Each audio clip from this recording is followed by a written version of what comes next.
참여하는 시민 즐거운 정치 우리 하나님부터 시작하겠습니다. 어, 여기에 7페이지에서 한 25페이지까지 돈에 대해서 그런 이야기가 나오는데 약간 주제랑 벗어나긴 했지만 황금 만능주의라고 그러니까 돈이 모든 걸 해결해 줄 수 있다라는 그런 게 있는데 그것에서 동의하는 입장인지 반대하는 입장인지 말해줘. 하경, 어, 그러니까 으로 그러니까 모든 주장. 아, 황금 돈이 최고. 만능에서 돈이면 뭐든지 다 할 수 있다. 돈이 최고다라는 그러한 그 현재 많은 사람들의 그런 생각에 대해서 어, 약간 그냥 그 말만 딱 들어봤을 때는 꽤 많은 사람들이 뭔가 거부감을 느끼거나 또는 아니라고 답할 것 같다고 생각을 했어, 이 책을 볼 때. 근데 또 생각을 해보면 어, 약간은 또 대입을 해봤을 때 맞는 얘기 같기도 하다는 생각이 들었어. 왜냐면 현재에서 보면은 우리가 말은 안 하지만 가장 중요하게 생각하고 뭔가를 선택할 때 가장 뭔가 우선시 되는 게 무엇일까 하면 그게 거의 물질적인, 즉 돈 같은 거니까 어느 정도 현실에 기반해서 봤을 때는 돈이 많은 걸 할 수 있지 않을까.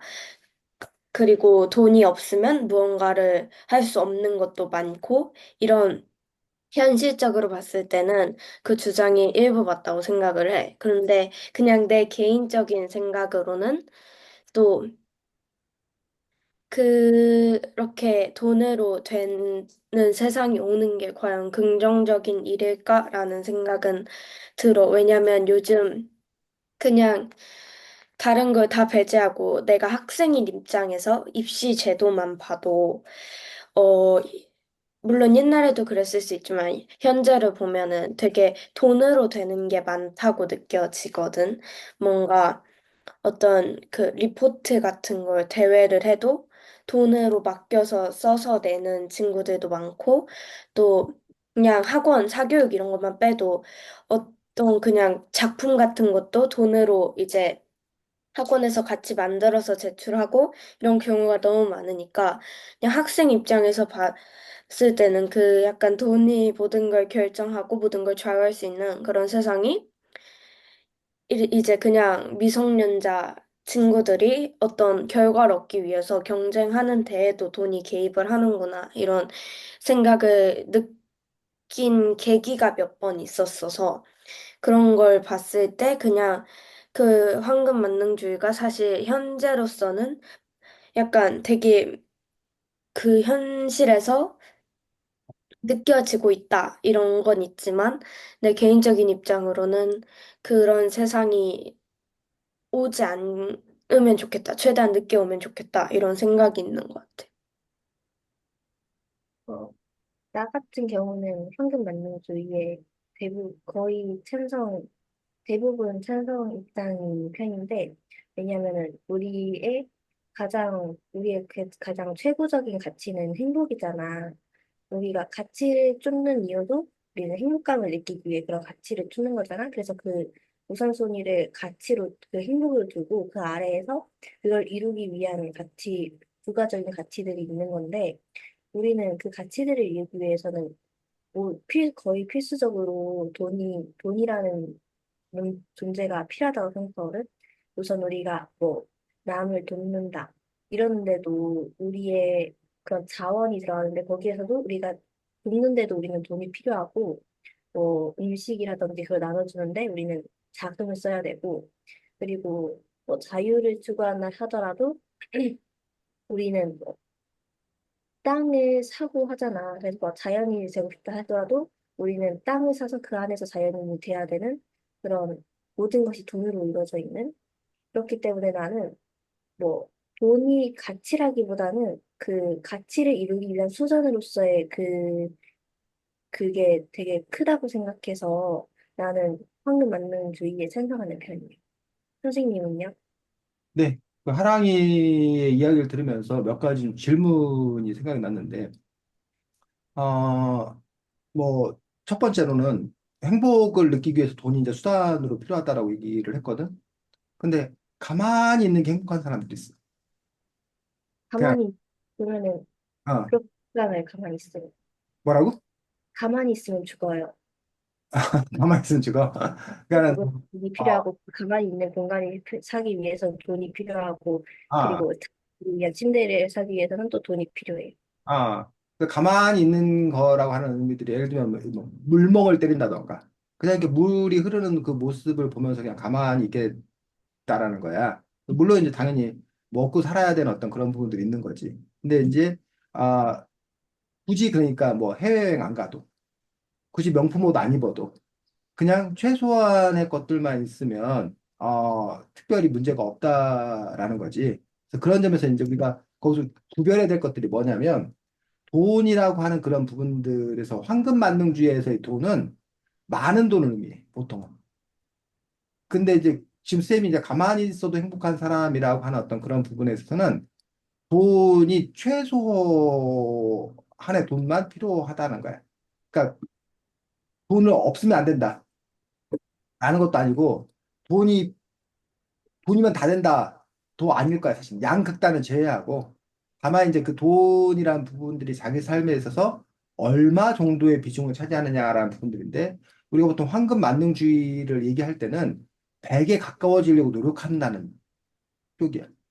돈이 있으면 많은 것들이 이루어질 수 있으니, 그러니 우리가 돈을 벌기 위해서, 더 많은 돈을 벌기 위해서 애쓰는 그런 방향으로 내 삶의 방향을 붙잡고 가겠다라는 어떤 그런 삶의 방식들. 그게 우리 현재 자본주의 어떤 그런 시스템이고, 현재 한국 사회의 뭐 부자 열풍부터 시작해서 모든 어떤 그런 욕망의 기본이 바로 결국은 그 돈과 관련된 어떤 그런 부분들을 갖고 있다는 거지. 그런 점에서 이제 하랑이가 지지하고 있는 거야. 근데 이제 선생님이 하랑이한테 묻고 싶은 거는 근데 그 돈이 근데 어느 순간부터는 하랑이는 아까 수단이라고 그랬는데 돈 버는 거 자체가 목적이 된 사람도 많아. 그러니까 돈 버는 게 행복한 거야. 그 돈 왜 벌어요? 라고 얘기하는데 돈 버는 거 좋아. 통장에 내 돈이 이렇게 쌓이는 거 자체가 쾌감을 느껴. 이런 사람도 있다는 거야. 근데 만약 하랑이 말대로 난다라고 한다면 돈을 일정 이상 많이 번 사람들 같은 경우에 과연 그 돈을 다 쓸 수 있는 건가? 수단으로 활용할 수 있는 건가? 아니거든? 그럼에도 불구하고 계속 돈을 그 사람들은 추구하고 버는 이유는 무엇인가가 첫 번째 질문이고, 두 번째 질문은 아까 말했듯이 그렇다면 돈을 최소한으로 벌고 자기가 행복하게 사는 거로 애쓸 수 있지 않냐는 거야. 그 하랑이의 논리대로 하자면 하랑이가 이제 드디어 내가 방을 따로 쓰게 돼 혼자 쓰게 됐어. 그래서 행복감을 느꼈어. 근데 그러려면 어쨌든 과거에 사는 집보다 더 넓은 집에 가서 살아야 된다는 거야. 근데 거기서 다시 이제 두 갈래로 나뉘는 거야. 하나는 나는 그냥 방 함께 가족이 함께 써도 난 괜찮아. 난 그거 자체에 행복감을 느끼는 사람이 있을 수 있고 또 하나의 경우는 그런데 그 뭐야 사는 곳을 우리가 대전에서 살지 않냐고 대전구 살지 않냐고 좀 이렇게 외곽으로 가는 거예요. 그러면 아파트 값이 확 떨어지거든. 그러면 그만큼 자기가 돈을 벌어야 되는 양이 많이 이렇게 줄어들 거라는 얘기야. 그러니까 그런 식으로 우리가 흔히 말하는 이른바 소박한 삶. 근데 만약에 하랑이가 지금 하랑이네 가족이 그 돈 가지고 지금 돈 가지고 만약에 서울 강남으로 이사를 가려고 그래. 그러면 아마 하랑이의 삶의 질은 또 그만큼 또 뭐야? 확 나빠지겠지.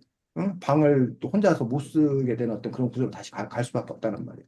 그런 점에서 우리는 또 다른 어떤 그런 선택의 여지라는 부분들이 있는데 그런 점에서 그러니까 다른 방향으로 작동시킬 수 있지 않냐라는 거예요. 그렇다면 황금 만능주의를 뭐 거부한다고 해야 되나? 어쨌든 그 황금 만능주의를 거부한다는 게 돈을 없이 살겠다는 게 아니라 아까 말했듯이 100이 아니라 그 반대 방향으로 가는 그런 삶을 지향할 수도 있지 않겠냐라는 그런 반론을 할 수 있을 것 같은데 어떻게 생각해? 사랑이? 아까 첫 번째 질문이 음. 그또 뭐였는지 까먹었어요. 생각나는 거 먼저 얘기. 아, 제가 생각하는 그런 황금만능주의라는 것은 음. 우선 행복을 제일 최고 가치로 두고, 아, 그래. 음, 최고 가치로 두는 거잖아요. 근데 돈이 쌓이는 거에서 행복감을 느끼는 거기 때문에 저는 이거는 돈을 추구한다기보다는 자신의 행복을 추구하는데 거기에서 모인다라는 돈이라는 거는 결국엔 행복을 만들기 위한 수단이라고 생각하거든요. 결국에는 뭐 돈을 가짐으로써 행복을 느끼는 건 맞지만 그것도 결국에는 돈은 수단이 된다고 생각해요. 왜냐면은 돈 버는 것 자체가 행복한 것도 그것도 역시 그 수단인 거다. 음, 돈 갖고 뭘 하지 않는다 하더라도. 저는 그렇게 생각해요. 음. 그게 첫 번째 질문이었어. 두 번째 질문은 아까 굳이 돈을 더 벌려고 하는 것보다 행복감을 추구할 수 있는 다른 방향으로 행동을 하는 것도 가능하지 않나라는 그런 견해에 대해서 어떻게 생각하냐? 그것도 그럴 수 있긴 한데 저는 황금 맞는 거는 뭐라 해야 되지? 돈이 그 모든 걸 해결할 수 있다라고 생각하는 건데 왜냐면 그게 반대 방향으로 해결할 수 있다는 거는 그 부분에서 반대되는 거긴 하지만 그거는 되게 작은 부분이고 하지만 대부분의 부분에서는 그 황금만능주의를 추구하는 사람이 아주 다수이지 않는가 그렇게 생각하고 그리고 반대로 가는 거는 그 돈이라는 게 뭐 가치를 거의 대부분 해결할 수 있지만 뭐 그 부분은 뭐 반대로 갈 수 있는 거고 그렇게 생각해요. 우리 하경이는 하랑이의 견해에 대해서 어떻게 생각해? 어, 저는 약간 인정이 되면서도 근데 다른 방안이 더 낫지 않겠냐라는 것 같아요. 그러니까 인정이 되는 건 이제 약간 현대사회에서 행복을 중요시하고 행복을 추구하는 그런 사회에서 돈을 이제 따라가는 것은 당연한 일이잖아요. 지금 현대사회에서 봤을 땐 뭘 하든지 이제 돈이 필요하고 그냥 가만히 있어도 우스갯소리로 가만히 있어도 돈이 빠져나간다라는 이런 세상 속에서 돈이 을 추구하는 것이 사실 행복을 추구하는 것이다라는 약간 그런 것에도 인정이 되는 것 같아요. 사실 왜냐면 현대사에서 빗대서 봤을 땐 사실 지금 당장 돈을 추구하지 않고 돈을 없을 때 뭘 할 수 있겠냐라고 물으면 사실 할 수 있는 게 없기도 하고 사실 모든 사람이 행복을 추구하는 건 당연한 일이기 때문에 그런 면에선 인정이 되지만 저는 약간 아까의 주장이랑 비슷한 것 같아요. 인정이 안 되는 부분은 그냥 그렇지만 뭔가 돈이 해야 할 부분과 안 해야 할 부분은 명확히 구분이 되어야 되지 않을까? 또 이런 약간 학생들이 무언가를 하는 데서도 돈이 계속 필요하고 또 돈으로 해결을 하려는 이런 모습이 과연 건강하고 정상적인 사회인 걸까라는 생각이 들어서 저는 그런 돈을 추구하고 행복을 추구하는 게 되게 당연한 일이기도 하고 현대사회에서 너무나 중요시 되는 일이기도 하지만 제 의견은 약간 그런 돈을 추구해야 할 때와 그리고 돈으로 모든 걸 할 수 있을 때와 없을 때를 명확히 구분해야 어, 돈을 추구할 때 돈으로 행복을 얻을 수 있을 것이고 또 정당하게 뭔가를 해야 할 때 더 정당하게 경쟁할 수 있을 것이다 라고 생각했어요. 음. 자, 하경이가 아까 제기했던 그 돈으로 모든 걸 해결하려고 하는 어떤 그 학생들 사이에서 아까 말한 대로 돈 줘서 숙제를 대신하게 한다거나, 돈으로 어쨌든 그런 뭐 하는 어떤 그런 행위가 과연 이제 공정한 건가라는 부분들에 대한 논의는 우리가 다시 한번 우리가 또 따져봐야 될 그런 지점들이라고 생각이 듭니다. 근데 그 이전에 이제 우리가 아까 했던 사람이 사는데 그 돈이 어떤 가치가 있는가, 얼마를 벌어야 되는 건가라는 부분들에 대해서 하랑이한테 쌤이 묻고 싶은 그 부분들이 아 인간의 욕망이라는 부분들이 무한하다고 보통 얘기를 하거든. 그런 점에서 그 황금 만능주의를 추구했을 때 과연 그 끝이 있겠는 건가라는 부분들. 그러니까 욕망은 끊임없이 이렇게 더 커져 간다는 거지. 지금 하랑이가 드디어 이제 혼자 그 방을 갖게 되어서 지금 우리가 그 행복감을 느낀다는 얘기. 근데 얼마 지나지 않게 되면 더 그것보다 이제 더 나은 어떤 그런 삶을 꿈꾸는 것들. 그러니까 우리가 살고 있는 그 자본주의 어떤 그런 부분들은 이게 어쨌든 등수가 있잖아. 어? 여기 사는 거, 여기 살아도 좋다고 했는데, 거기보다 여기 뭐 펜트하우스에 살고 싶다라고 한다던가. 아니면 뭐 한강 뷰를 바라보며 살고 싶다고 한다던가. 뭐 이런 식으로, 아니 나중에 뭐 단독 저택에 가서 살고 싶다고 한다던가. 이런 식으로 이렇게 계속 올라가면 더 위가 있고, 올라가면 더 위가 있고, 이런 식으로 그 인간의 욕망이라는 어떤 그 욕망의 크기가 과연 그 욕망의 크기를 다 충족시킬 만큼 돈을 이렇게 벌 수 있는 건가라는 부분이 첫 번째 질문이고, 두 번째 질문은 뭐냐면 그게 모두가 가능하냐는 얘기예요. 그러니까 하랑이도 가능하고 하경이도 가능하고 선배도 가능하고 우리 모두가 그런 욕망을 실현할 수 있는 황금만능주의가 과연 실현할 수 있냐라는 거예요. 그런 시스템에서는 결국은 그 자원, 쓸 수 있는 자원이나 재화는 한정돼 있고 인간의 욕망의 크기는 더 크고 라고 한다면 결국은 그 부분에 있어서 결국은 뭐 이렇게 어쨌든 불평등의 어떤 문제가 발생할 수밖에 없는 거 아니냐. 결국 누군가는 차지하고 누군가는 못 차지하는 어떤 그런 부분들로 갈 수밖에 없고 거기에 갈등의 근원이 생기는 거 아니냐라는 그런 문제 제기가 있을 수 있거든. 그런 부분에 대한 질문에 대해서는 뭐라고 아랑이는 생각해. 우선 첫 번째, 그 모든 사람이 그거를 충족시킬 수 없다는 거는 그 두 번째 질문, 그부터 해.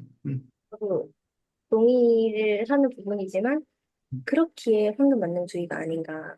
오히려 우리가 그 모든 수요를 충족시키지 못하기 때문에 우리는 더 돈을 쓰는 거 아닌가. 우리는 주변에 있는 공기가 너무 많아서 뭐 그렇게 평소에 그렇게 중요하게 여기는 않지만, 그치만 없어서는 안 되는 그러는 존재라 생각하잖아요. 근데 돈은 어, 좀 많은 사람이 충분한 사람이 많지 않잖아요. 그래서 우리는 더 돈을 쓰는 거 아닌가. 좀 음, 넓, 음. 그리고 욕망. 그렇기 때문에 욕망이 생기는 거 아닌가. 라고 음. 생각해요. 그리고 두 번째 질문이 그, 욕망의 크기는 계속 커져갈 텐데 그걸 쫓아갈 수 있겠는 건가라는 부분들. 돈을 통해서. 음. 그게 첫 번째, 그첫 번째 질문 아니었어요? 그게 첫 번째 질문이었는데 그 질문을 아직 다 말했고 아까 선생님 두 번째 질문을 지금 하랑이가 먼저 답을 한 거. 그리고 첫 번째 질문이 그, 더 좋은 거, 더 큰 거를 바라려면 나중에는 계속 돈을 더 많이 벌어야 되는 그런 상황이 이렇게 한도 끝도 없지 않겠는 건가라. 저도 그렇게 생각하는데, 뭐, 그래서 우리는 직장을 다니고, 그래서 그렇기 때문에 우리는 직장을 가져야 하는 거고, 그렇기 때문에 우리는 돈을 벌 수 없을 상황에 대비해 노후 대비를 하는 거고, 저는 그렇게 생각하거든요. 그리고 돈이라는 게 뭐, 약간, 모든 걸 해결할 수 있다는 앞이긴 한데, 그러니까 감정 같은 거는 돈으로 뭐 어떻게 해결을 못할 경우가 정말 많은데, 근데 사실 돈이 있으면 좀 더 끌린다거나, 뭐, 좀 더 바라게 되는 건 사실이기 때문에, 저는 모든 가치를 추구할 때 결국에는 돈이 필요하기 때문에 저는 뭐 어찌됐든 사람은 아주 조금이라도 마음속에 그런 마음을 가지고 있다고 생각해요. 그래, 그래. 좋습니다. 선생님이 최근에 선생님 딸하고 이제 그 부분에 대해서 얘기를 한 적이 있는데, 선생님 딸이 이제 뭐 취업을 해야 될 어떤 그런 시기였는데, 어쨌든 뭐 다국적 기업에서 좀 꽤 높은 연봉을 주고, 취업 제안을 했단 말이에요. 근데 우리 딸이 그걸 안 하겠다는 거야. 그리고 자기 사업을 하겠다는 거야. 그래서 선생님 처음에는 자기 사업을 한다 그래서, 야, 얘가 돈을 더 많이 벌려고 하나 보다. 그래서 선생님 입장에서 선생님이 뭐 돈을 이렇게 막 많이, 그 선생님 안에도 욕망이 있는 거야. 돈을 좀 많이 벌었으면 좋겠다는 그런 욕망이 있으면서, 뭐 그것도, 근데 이제 욕망만 있다고 되는 건 아니고, 또 뭐 능력도 있어야 되고, 하지만 또 다른 선생님이 지향하는 또 가치가 있어서, 그런 점에서 이제 또 뭐 적당히 벌어야 된다, 뭐 이런 선생님 안에도 마음이 이렇게 막 복잡해. 근데 어쨌든 선생님 딸이 그렇게 한다고 하니까 선생님이, 아, 내심 마음 한편에 내가 이루지 못한 걸 애가 좀 이뤄서 큰 부자가 되려나 보다. 야, 그런 욕망이 있나 보다 하고 이제 선생님이 내심 마음 한편에 기쁜 마음도 좀 있었어. 근데 얘기를 막 하다 보니까 아, 자기가 할 사업을 하려고 그러는데 돈을 많이 벌려고 하진 않는데. 그럼 사업을 하려고 하는 이유는 회사에 다니면 회사에서 그 시키는 일을 다 해내야 되기 때문에 자기가 통제할 수 없다는 거야. 근데 음, 자기 사업을 하면 자기 스스로 이렇게 하고 싶은 만큼 할 수 있다는 거야. 자기가 돈을 벌고 싶은 만큼 벌어서 필요한 만큼만 돈을 벌어서 자기는 그 돈을 가지고 여행 다니고 뭐 하고 이렇게 살겠다는 거야.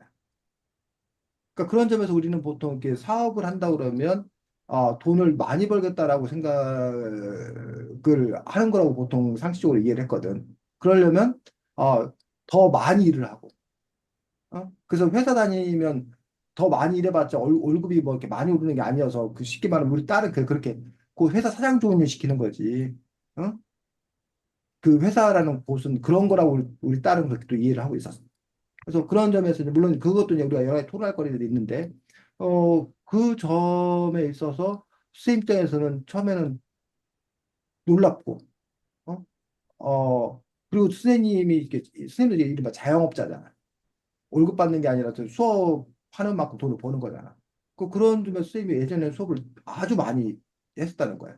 근데 그것들이 이제 논리는 그거였어. 선생님 명분은 수업을 누가 하고 싶어 하는데 선생님이 돼갖고 배우러 오는 학생을 안 가르치는 게 말이 되느냐. 당연히 음, 그러면 열심히 가르쳐, 내 시간이 허락하는 나는 당연히 가르쳐야 된다.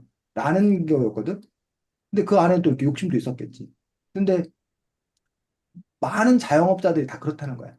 남들이 보면 회사원들이 자영업자들한테 뭐라고 얘기하냐면 너가 자영업을 하면 네 마음대로 뭐 할 수 있지 않냐. 시간을 정할 수 있지 않냐.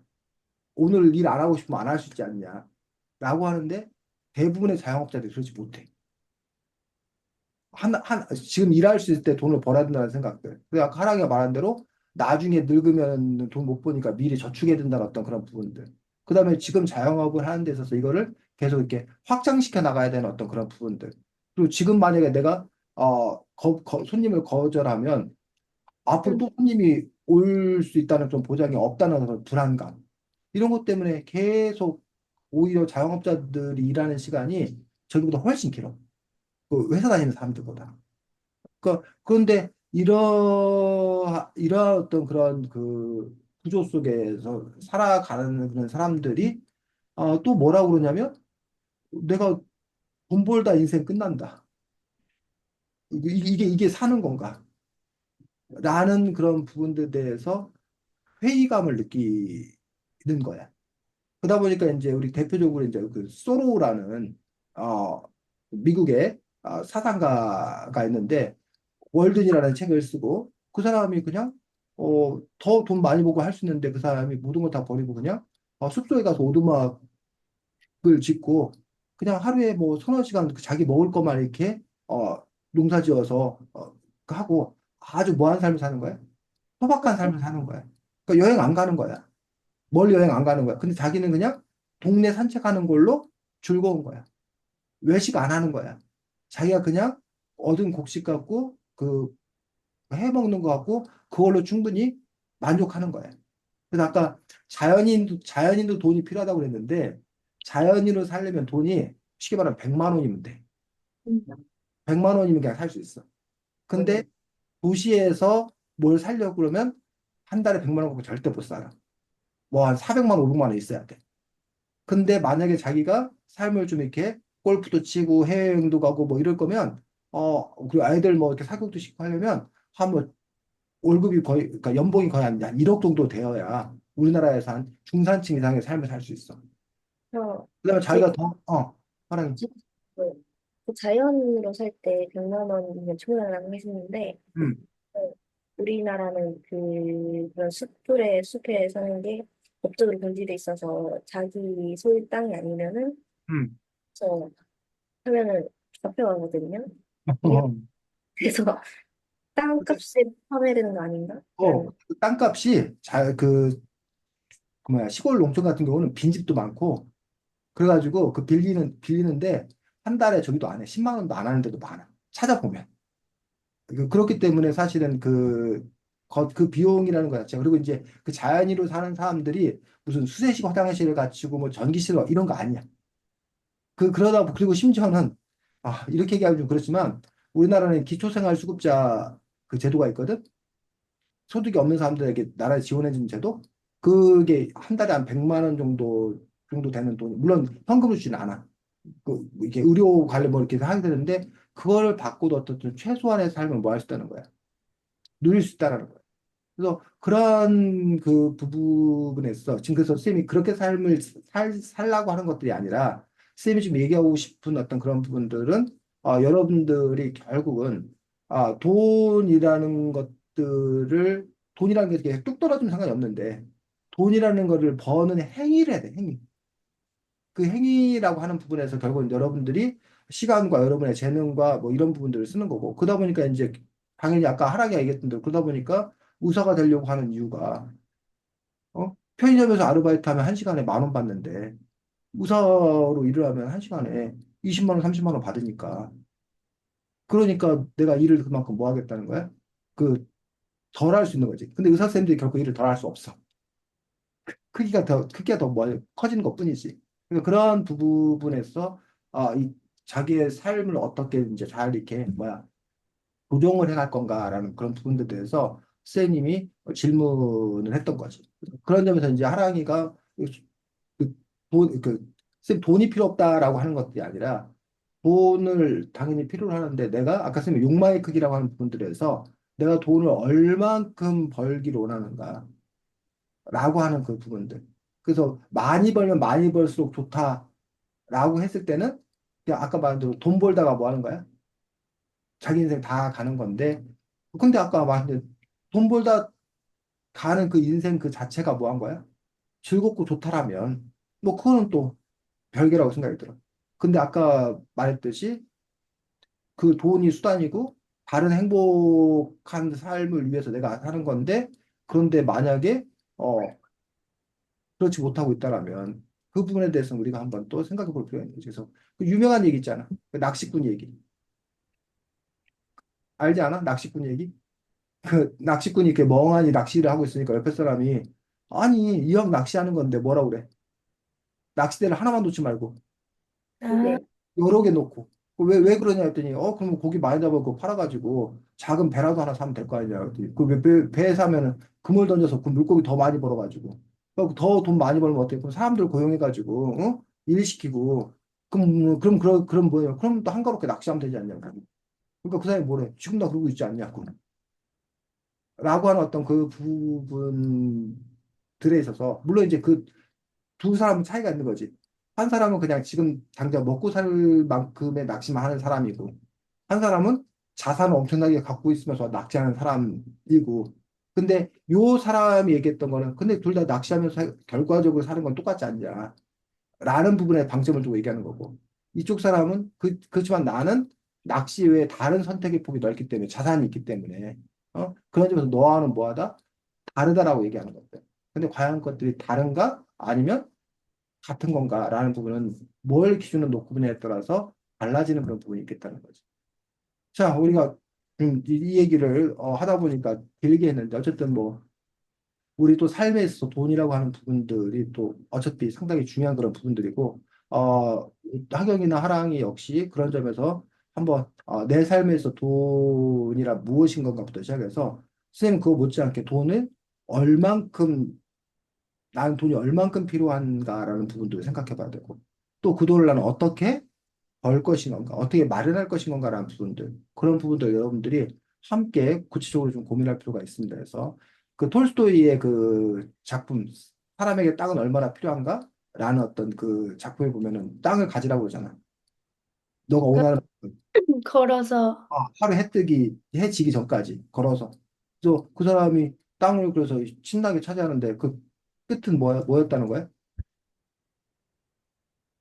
그 그 너무 어려서 되더라고요. 되돌아오다 결국은 심장마비로 죽게 되는 것들. 그게 이제 그 톨스토이의 어떤 그런 동화들인데 그 모습이 어떻게 보면 그냥 돈을 더 많이 차지하기 위해서 열심히 하다가 결국은 죽는 그런 어떤 그 사람의 인생을 그렇게 얘기하고 있지 않나라는 점에서 그렇게 사는 사람도 있는 거고. 근데 톨스토이는 그것이 어리석은 삶이라고 얘기하면서 다른 삶을 살아야 되지 않냐라고 얘기하는 부분에서 나는 그러면 얼마만큼의 크기의 땅을 나는 갖기를 원하는 건가? 그리고 그걸 갖고 도대체 뭘 하려고 하는 건가?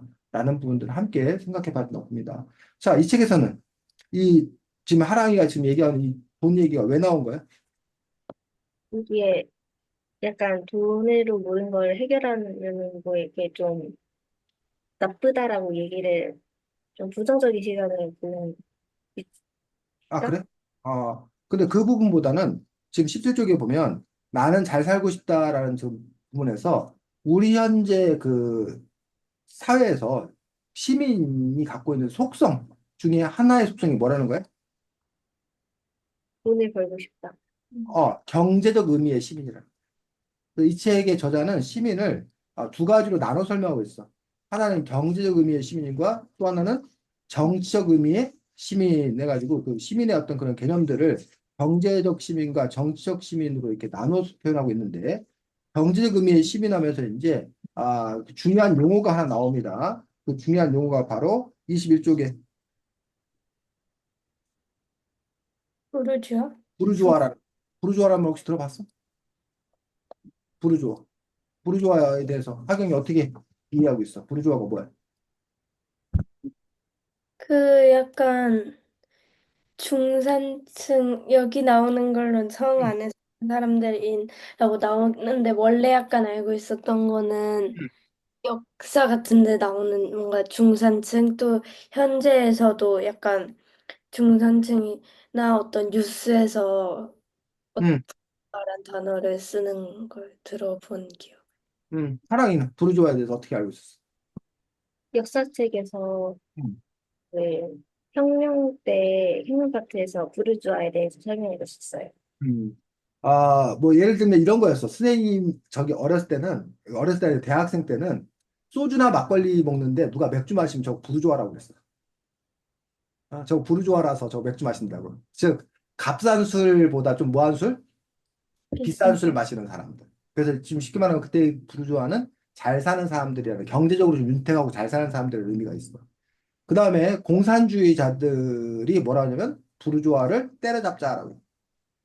그래서 부르주아를 때려잡고 노동자 농민이 주인 되는 세상을 만들자라고 해서 그 공산주의 어떤 그런 혁명 뭐 이렇게 얘기하는 사람들의 입장에서의 부르주아는 자기들을 착취하는 적대적인 어떤 그런 세력이라는 그런 의미도 갖고 있어. 자본가 뭐 이런 의미도 갖고 있어. 그런 개념들이. 자, 사전적으로는 부르주아의 뜻은 여기 21조에 나오지. 사전적으로는 뭐라고? 성 안에 사는 사람. 성 안에 사는 사람들. 이 성 안에 사는 사람들이란데, 그러면 이 성에 대해서 여러분이 이해를 해야 되는데, 자, 조선시대 때도 한성이라고 그 수도, 서울 한양에 성을 이렇게 둘러싸갖고, 왜 남대문, 숭례문 있고, 뭐 이렇게 동대문, 흥인제문 이렇게 사대문 있는 이유가 성 안에 사는 사람과 성 바깥에 사는 사람이 있는 거예요. 그럼 성 안에 사는 사람들은 성 바깥에 사는 사람들에 비하면 뭐 한 거야? 나은 삶을 사는 거야. 이해가? 여러분들 왜 뭐야, 유럽 그런 뭐 기사들이 있고 막 있고 성주가 있잖아, 성주. 성의 우두머리. 그 왕자님, 공주님 많은 이유가 그 성의 성주의 아들, 딸이면 다 왕자님, 공주님이라고 그러는 거야. 그 부분에서 그 성 안에 살 수 있는 그런 사람들과 성 바깥에 사는 사람이 있는데 요 성 안에 사는 사람들이 부르주아라고 얘기를 하고 있어.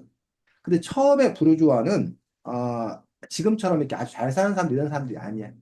자, 그 당시에는 이제 계급 계층이 성주, 그러니까 최고 위의 계층을 형성하고 있다는 거야. 아니면 성직자, 중세 봉건 사회가 종교 중심의 사회였잖아. 성직자 이런 레벨들이 가장 위 레벨을 갖고 있고, 그 다음에 귀족들 이런 그 신분 계급상, 그 다음에 성 안에 사는 사람들은 굳이 말하면 지금으로 말하면 자영업자 정도 되는 사람들. 초반기에는 그냥 장사하는 상업하는 사람들, 수공업하는 사람들 요런 정도의 어떤 그런 사람들이고 그 다음에 이제 있는 게 농노. 음, 농노는 성주의 땅을 빌려서 농사를 농사를 짓는. 지어서 성주하고 이제 뭐야 나눠 갖게 하고 또 성주의 땅에 가서 또 일을 해야 되는 그런 농노의 어떤 그런 계급들이 있는 그 부분이었다는 거예요. 그런데 요 부르주아 계층들이 상업을 하고 공업을 했던 그 사람들이 이른바 산업혁명 뭐 이런 것들이 진행이 되면서 뭐해? 돈을 많이 벌게 돼. 돈을. 그러면서 기존의 성주 또는 귀족 그들이 갖고 있던 어떤 명예, 정치 권력 이런 것들을 갖고 있었는데 그 힘보다 누구 힘이 더 커지는 거야? 부르주아들의 힘이 더 커지는 거야. 그래서 이 부르주아하고 누구하고 손을 잡냐면 노동자 농민하고 손을 잡아. 그래서 그 위에 계급이었던 귀족, 성직자, 성주왕 이 애들을 뭐 하는 거야? 몰아내고 새로운 세상을 만들어. 그게 바로 근대 시민 국가예요. 그러면서 누가 그 상위층을 가져가는 거야? 부르주아들이 상층을 형성하게 돼. 그리고 노동자 농민은 여전히 하층을 형성하게 돼. 그러면서 아까 계급 구조가 이렇게 바뀌어버린 거예요. 그래서 지금 이제 노동자 농민들이 요 부르주아들을 뭐하고 몰아내고 노동자 농민의 세상을 만들자라는 식의 어떤 그 공산주의 혁명이 그렇게 시작이 되었는데 그게 또 이제 뭐야? 바뀌게 되는 어떤 그런 측면을 갖고 있다는 거예요. 그래서 이 책에서는 부르주아에 대해서 두 가지 얘기를 하고 있는데 21세기는 중세 질서의 파괴자 부르주아라고 해서 그 전에 위에 상층, 성직자, 귀족, 왕 이런 그 상층과 밑에 농노 이러한 그 중세 질서가 있었는데 그거를 뭐 했다고? 파괴했다고. 새로운 질서를 만들었다고. 창조했다고. 그런 점에서 이 중세 질서의 파괴자임으로 동시에 새로운 사회의 건설자가 바로 뭐다? 부르주아다라고 얘기하고 있는 것들을 볼 수가 있습니다. 그래서 지금도 이제 우리가 부르주아라고 하는 부분들, 중산층이라고 하는 그 부분들에서 지금도 누군가는 그 중산층 위에 사실은 진짜 뭐 재벌들, 진짜 돈 많이 버는 사람들. 그래서 뭐 상위 1%가 전체 우리 재산의 뭐 5, 60% 이상을 가지고 있다고 얘기잖아. 뭐 상위 0.1%가 갖고 있는 어떤 그런 것들이 아, 우리나라 5천만 인구가 갖고 있는 돈보다 더 많은 돈을 갖고 있다잖아. 상위 0.1%한 사람 한 사람이 갖고 있는 돈들이. 그런 그 부분들의 어떤 그런 극소수의 사람들만 얘기하는 건 아닌데 어쨌든 그 부르주아의 어떤 그 부분에 대해서 지금 얘기하고 있는 거고, 어쨌든 우리 사람들이 하층, 노동자 농민의 어떤 그런 부분에서 내가 부르주아로 뭐 하겠다, 신분 상승하겠다라는 그런 욕망과 욕구가 있는 거고, 아까 선생님이 뭐라고 했냐면, 근데 부르주아가 되면 거기서 끝나는 게 아니라, 거기 있는 사람들은 또 뭐라는 거야? 또 그 위로 올라가려고 그런다. 그러니까 지금 선생님이 이제 예전에 의사 선생님들, 학부모들이 많아서, 그 얘기를 하면 의사 선생님들이 아니면 지금 연구원, 정도 되면 보통 노동자 농민들 입장에서 보면 의사나 연구원들이 되게 잘 사는 사람들이야. 거의 연봉이 1억 정도를 받으니까. 이 뭐 의사 같은 경우 이사목을 받고. 근데 보통 요즘 젊은 사람들 아니면 뭐 그냥 이렇게 비정규직 받으면 한 3천, 4천 정도를 받기 시작을 해. 3, 4천 받는 사람 입장에서 1억, 연봉 1억이다? 그럼 돈 엄청 잘 버는 거야. 3억이다? 그럼 이거 완전 하늘이야. 근데 의사 선생님들이나 그런 그 사람들이 뭐라고 그래? 자기 서민이라고 그래, 서민. 왜? 의사 선생님들이나 이렇게 보면은 병원장 정도는 되어야, 연봉 한 10억 정도는 되어야, 그래야 뭐 한다고 생각하는 거지. 잘 산다고 생각하는 거지. 자기들은 사는 거 아무것도 아니라고. 그러면 이제 연봉 10억 정도 되는 사람들은 그럼 잘 산다고 그러냐? 안 그래. 그 사람들은 또 뭐가 보여? 빌딩 갖고 있는 사람들이 보여. 그 사람들은 그냥 뭐해? 빌딩을 갖고 있으면 그냥 그 빌딩에서만 몇십억씩 나오고 그런단 말이야. 그럼 그 빌딩 갖고 있는 사람들은 이제 또 누가 보이는 거야? 재벌들이 보이는 거지. 그러니까 10억에서 100억, 100억에서 그 위에. 그러고 나면 이제 어쨌든 이런 식으로 이제 그 부분들이 커지다 보니까 그러니까 밑을 바라보면 자기가 부자인데 위를 바라보면 자기가 늘 항상 뭐라는 거야? 아직 부족하다는 거야. 그래서 그런 욕망의 사다리를 끊임없이 타고 올라가려고 하는 어떤 그런 부분들. 그게 현재 우리 사회를 유지하는 어떤 그런 시스템이고, 화랑이는 그거 그 자체가 그 사람들의 색이 아니냐. 그러니 거기에 질서에 순응해야겠다라고 생각하는 거고. 반면에 아까 말했던 월드의 작가 뭐 이런 사람들, 소로스 이런 사람들은 그 시스템 자체를 부정하는 거야. 거부하는 거야.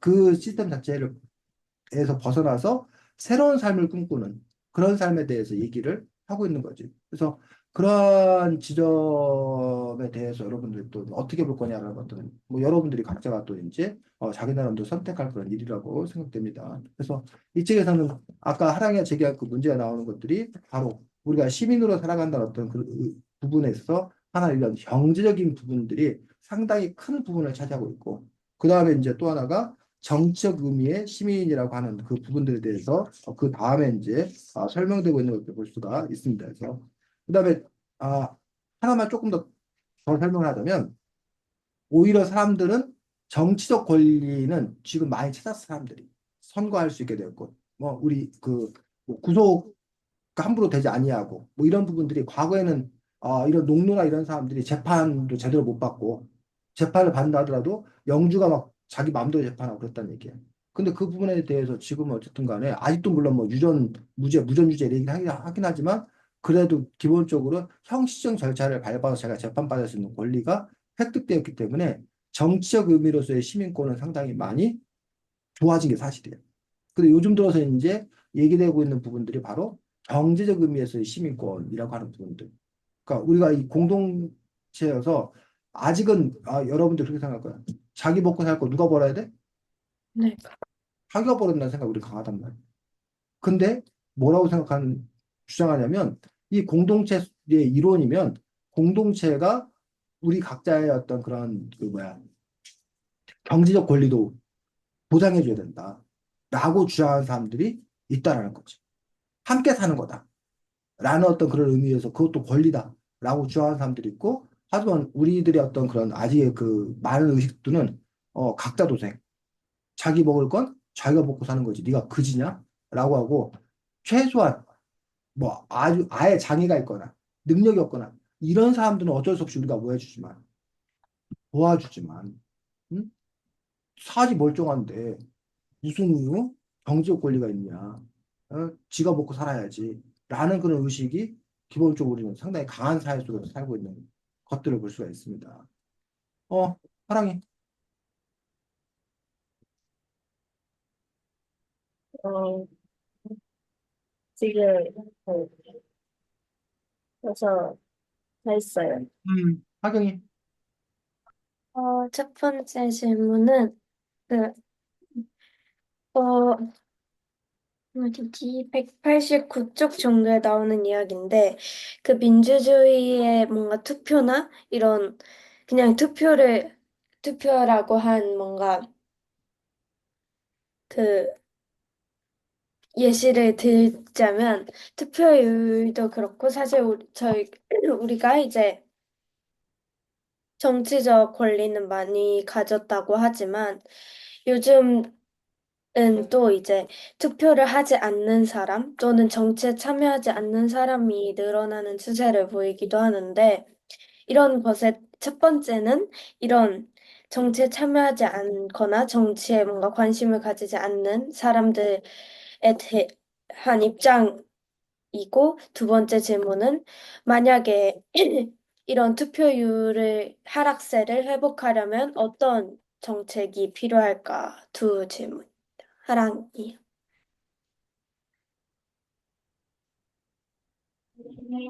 나는 일단 그 첫 번째 질문이 타락하는 투표율에 대해서 어떻게 생각하느냐였나? 어, 요즘에 약간 젊은 세대들의 정치에 대한 관심이 사라져서 그런 것 아닌가? 라는 아닌가 때문에 약간 투표율이 하락하는 것 같고, 그리고 좀, 음, 투표율을 올리기 위해서는 어떻게, 아무래도 젊은 세대들의 그런 정치에 대한 관심? 그거를 끌어야 되는 게 결국에 관건인 것 같은데, 음, 이거를 해결하기 위해서 좀 어릴 때부터 정치에 대한 그런 거부감을 좀 줄여주는 그런 게 좀 필요할 것 같고, 약간 정치에 대한 기본적인 지식이나 이런 정보 같은 거를 알 수 있는 방법, 이런 것들을 좀 알려주는 게 되게 중요한 부분인 것 같아. 나는 일단은 정치에 참여하는 게 하락하는 것에 대해선 일단 두 가지 이유가 있을 것 같다고 생각을 해.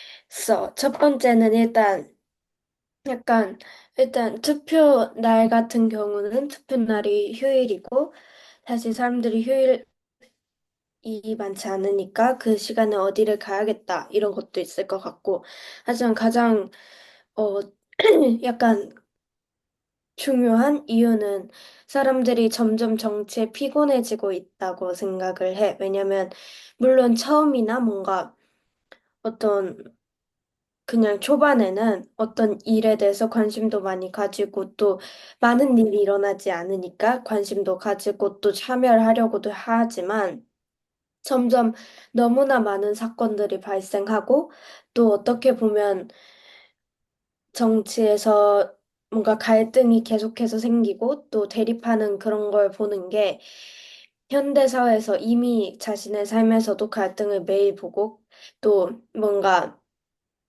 대립한 입장을 보는 현대인들이 보기에는 정치도 그렇게 혼란스러우면 피곤해지고 또 혼란이 와서 안 보게 되는 것 같고 그게 자연스럽게 정치에 관심이 없어지고 또 투표율이 하락하는 이유일 것 같아. 그래서 사실 또 두 번째 질문에 대한 답은 어, 투, 투표율이 상승하기 위해선 일단 두 가지 약간 방안이 있을 것 같아. 이것도 뭔가 강압적인 방법과 아니면 좀 회유적인 방법이 있을 것 같은데, 강압적인 방법은, 어, 다른 몇몇 나라처럼 투표를 안 하는 걸 불법으로 지정을 하거나 벌금을 많이 매긴다거나 이런 강압적인 압박을 줘서 투표를 하게 하는 방법도 있을 것 같고, 하나의 회유책은 또 투표를 한 사람들에게 뭔가 혜택을 준다던가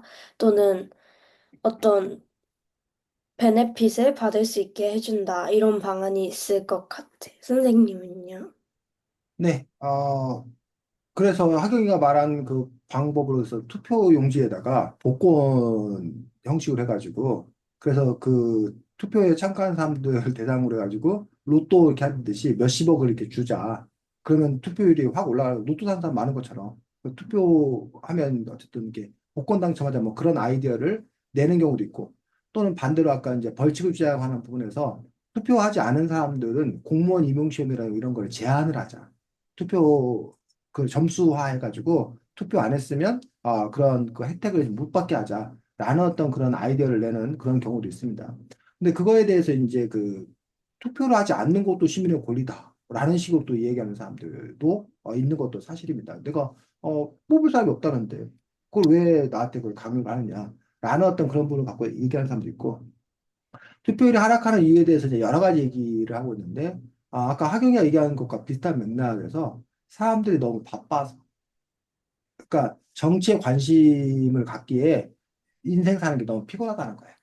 그 남일에 신경 쓸 겨를이 없다는 거야. 그런 점에서 이제 노동 시간을 좀 이렇게 줄여준다던가 그래야 사람들이 정치에도 좀 관심 가질 수 있다라고 주장하는 사람들이 있습니다. 첫 번째. 두 번째로는 아 이른바 정치 혐오. 맨날 정치인들 싸우기만 한다. 그놈이 그놈이다.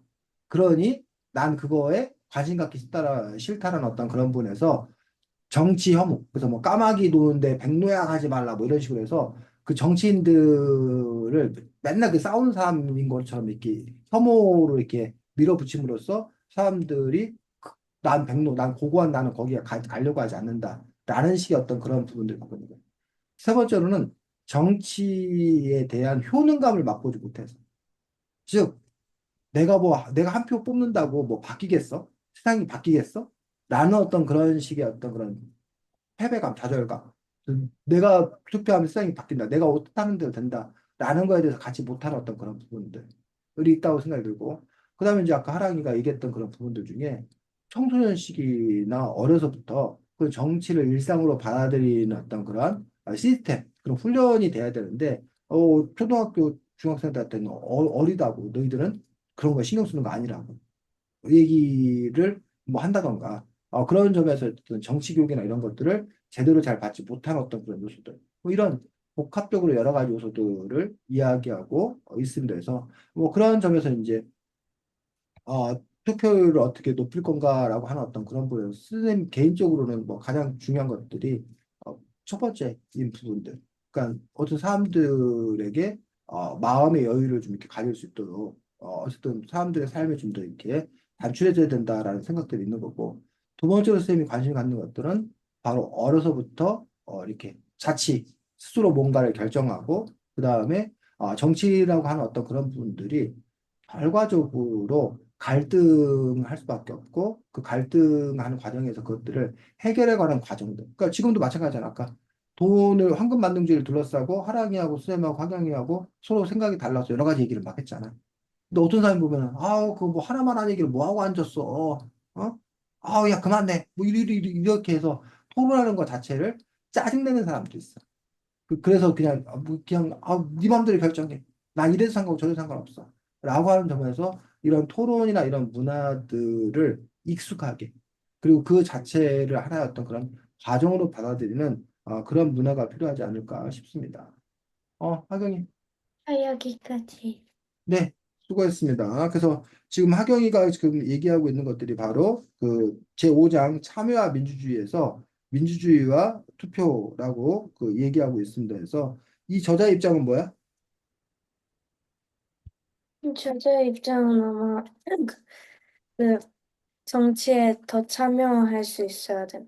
지금 정치에 더 참여하는 그런 사람들이 돼야 된다라고 얘기하고 있고, 그래서 그 부분에 있어서 정치인들이 맨날 싸운다고 그러잖아.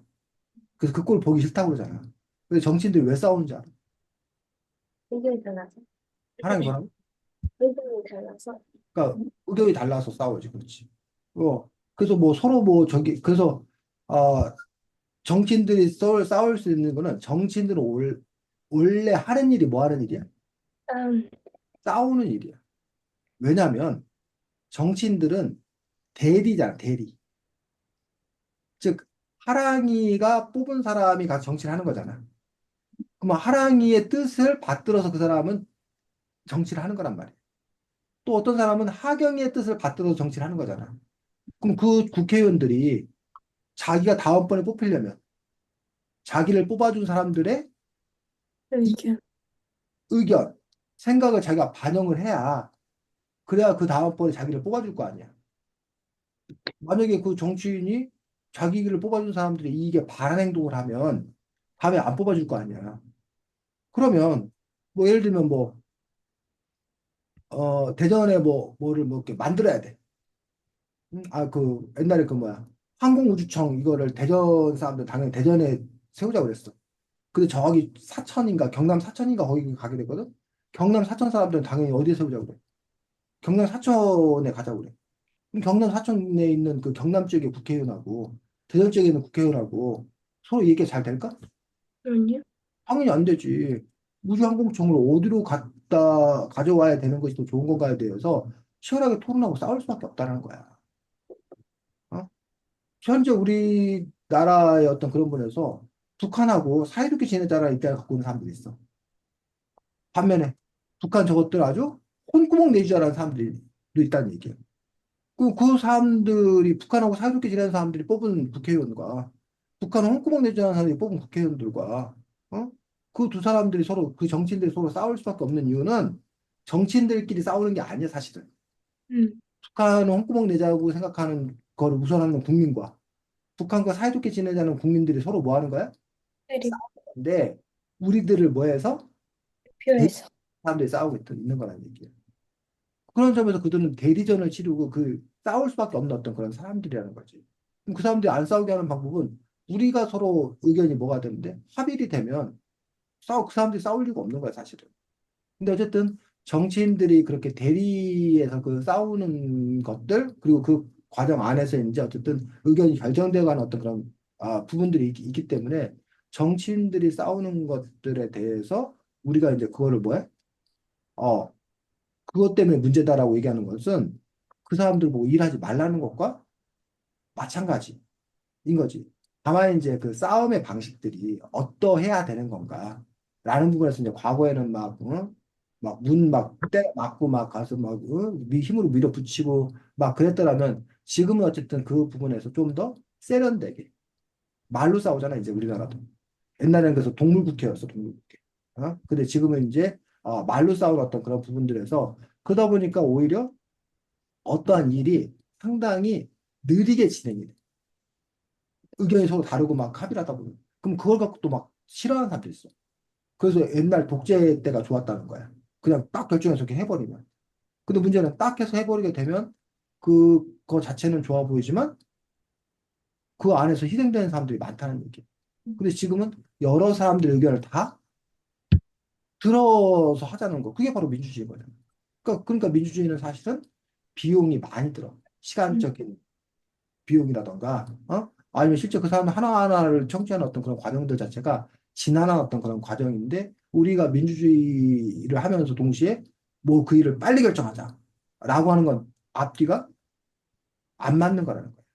그런 점에서 기꺼이 그 민주주의의 어떤 가치를 존중한다라면 그 비용을 자기가 지불해야겠다는 어떤 그런 생각들을 갖는 그런 태도들이 필요하고 그런 점에서 이제 우리 안에 그런 마음들을 잘 뜯어보고 들여다보는 어떤 그런 노력들이 필요하다고 생각합니다. 그래서 이 책은 그런 점에 있어서 민주주의의 그런 실체는 무엇이고 그 민주주의의 구성원으로서 우리 시민들은 어떻게 살아야 되는 건가에 대해서 얘기하고 있는 거고 결국 이 저자가 제시하고 있는 것들은 바로 제6장 뭐로서 살아야 된다는 거야?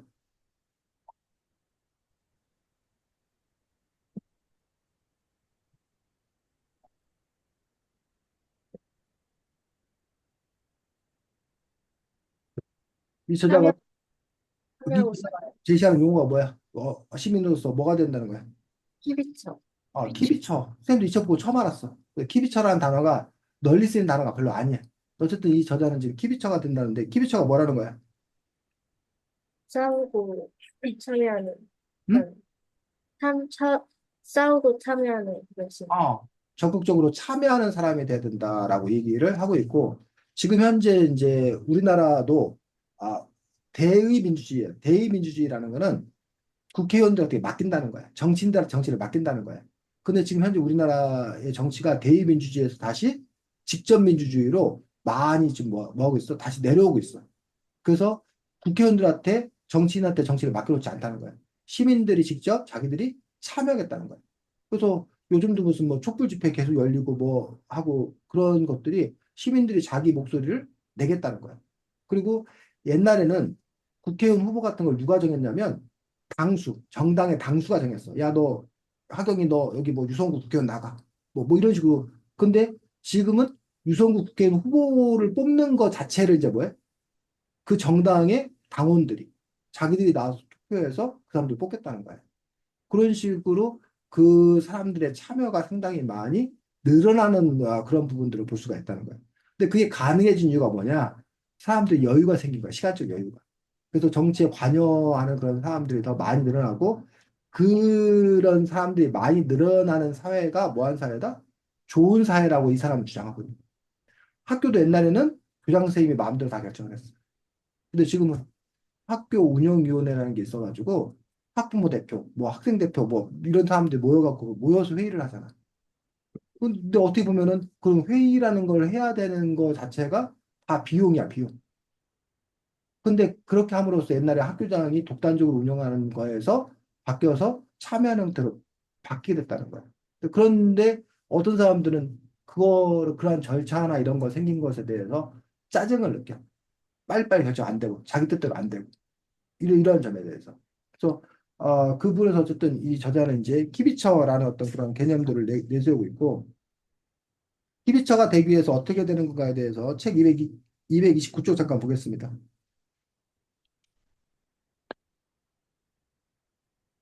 자, 넷째 줄, 첫째. KBC가 되기 위해서 첫째. 어떻게 했는데? 중요한 논쟁거리가 되고 있는 사안들에 관심을 기울입니다. 중요한 논쟁거리가 있는 사안에 관심을 가져야 된다는 거죠. 현재 우리 국가 차원에서 중요한 논쟁거리가 뭔지, 아니면 여러분이 대전에 사니까 대전 시민의 차원에서 중요한 논쟁거리가 뭔지, 아니면 하경이, 하랑이가 속한 학교에서 논쟁거리, 또는 하경이, 하랑이가 속한 그 반에서의 중요한 이슈가 뭔지라는 분에서 일단 기본적인 관심이 필요하다는 거죠. 둘째, 230조. 특정 사안에 대한 논쟁의 중심 내용이 무엇인지 알아. 단지 관심만, 무슨 일이 있대라고 관심만 갖는 게 아니라 그 안에 도대체 그 내용이 뭐냐. 그 실체를 자기가 파악해야 된다는 거야. 셋째, 논쟁, 음, 셋째 뭐? 논쟁의 대립점이 무엇인지 알아서. 대립점을 묻는다. 쟁점. 도대체 왜 그 의견들이 엇갈리는 건지 그 안에 쟁점을 잘 파악할 수 있는 거야. 넷째, 자신의 견해와 유사한 견해를 찾아. 나는 그래서 어느 편을 지지하는지, 나는 어떤 생각들을 갖고 있는지. 그 다음에 231조 다섯째, 자신의 견해를 밝히고 관철하기 위한 방법은 무엇인지 알아보고 접근해야 돼. 그건 내 뜻이 정말 실현되기 위해서 그럼 난 뭘 어떻게 할 것인지. 이런 과정이 바로 키비츠가 되는 과정인데, 쌤이 이걸 굳이 따져서 얘기하는 것들이 사실 이게 여러분들 대리토론하고 똑같아. 딱 하나, 대리토론은 딱 하나 빠져. 다섯 번째가 빠지는 거예요. 대리토론 같은 경우가 여러분들이 우리가 그런 토론이라는 것 자체가 사실은 시민교육이기도 한다는 거야. 논제를 파악하고 그 논제의 내용을 알고 쟁점을 파악하고 자신의 입장을 정하고 상대방을 설득하기 위해서 애쓰는 어떤 그런 과정들. 요게 자체가 이제 토론인 거지. 다만 이제 여러분이 학교에서 배우는 어떤 그런 토론은 실전이 아니기 때문에 그냥 거기서 끝이는 거예요. 근데 이제 실제 생활에서 놓고 본다면 이걸 어떻게 실현시킬 수 있을 건가라는 부분들에 대해서 실현을 위해서 또 자신이 노력을 해야 되는 그런 부분들이 있는 겁니다. 그래서 이 책의 저자는 그래서 우리 한 사람 한 사람이 키비처가 되는 것들이 중요하다라고 주장하고 있는 것들을 볼 수가 있는 거지. 그래서 하랑이나 하경이가 마찬가지예요. 앞으로 어떤 삶을 살 것인 건가라는 어떤 그런 부분에서 그냥 나는 나 개인의 어떤 그런 충실한 삶, 나 돈 잘 벌어서 내가 뭐 하는 어떤 그런 삶을 살겠다라는 그런 한 개인으로서 그냥 열심히 사는 것 자체에 더 주안점을 둘 수 있고 이 책의 저자처럼 나 한 개인으로 살지만 나는 사회 일원이기 때문에 우리 사회 전체를 좀 이렇게 바꾸는 일에 내가 좀 더 나의 시간과 나의 어떤 재능과 나의 어떤 돈의 일부를 거기에 쏟겠다. 라는 어떤 그런 삶의 태도를 갖고 살 수도 있는 거야. 그리고 아예 그것이 뭐가 되는 사람도 있는 거고 직업이 되는 사람도 있는 거야. 그게 직업이 되는 사람들은 정치인이나 뭐 시민단체 활동가들 이런 사람들은 그게 아예 직업이 되는 그런 사람들도 또 이렇게 있는 것들도 사실입니다. 그래서 선생님 같은 경우도 그런 점에서 보면 이제 선생님이 여러분들을 가르치고 여러분들과 얘기하고 이게 이제 가장 기본적인 거 삶을 사는 거잖아. 그 동시에 선생님 같은 경우도 이제 사회적인 문제에 대해서 난 이런 사회가 됐으면 좋겠다. 그러니까 기본소득 캠페인을 선생님이 하는 거고 그 것들에 대해서 비중을 조정하는 거지, 비중.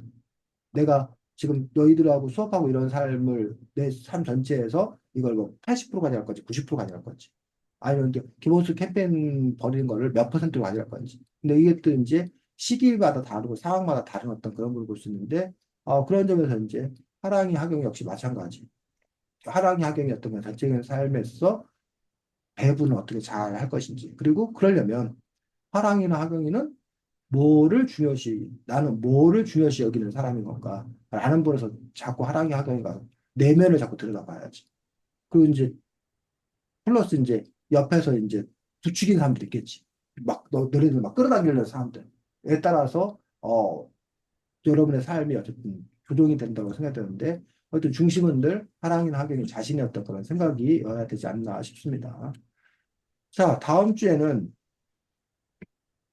책이 철학 역사를 만나다라는 책입니다. 그래서 철학 역사를 만나다에서 철학에 관한 그런 부분들을 또 다음 주에 얘기할 수 있도록 하겠습니다. 하랑아, 독방에서 독방이라는 거 중에 감옥 같다.